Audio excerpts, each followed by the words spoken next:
Hey everyone, welcome back to the channel. ByteDance has officially unveiled Seedance 2.5, the latest version of its AI video generation model, and it's bringing some major upgrades over Seedance 2.0.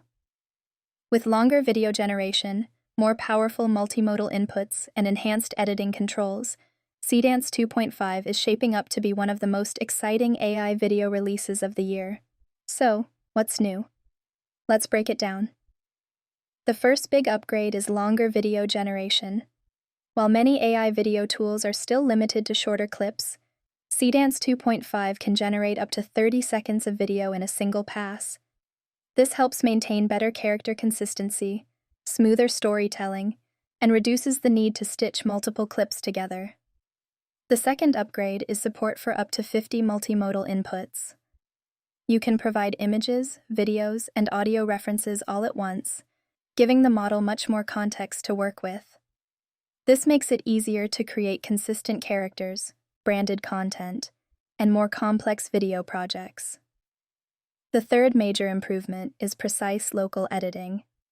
Instead of regenerating an entire video to fix a small issue, Seedance 2.5 allows you to edit specific areas while keeping the rest of the video intact. This gives creators more control and saves valuable time during production. Seedance 2.5 also introduces support for 3D white models, providing additional control over scene composition and object placement. Overall, compared to Seedance 2.0, Seedance 2.5 delivers longer videos, more powerful input capabilities, and better editing control, making AI video creation more efficient than ever. Once Seedance 2.5 is officially released, HitPaw VikPea plans to integrate the model, allowing users to access Seedance 2.5 directly without switching between multiple platforms. This means creators can enjoy the latest AI video generation capabilities in a more streamlined and convenient workflow.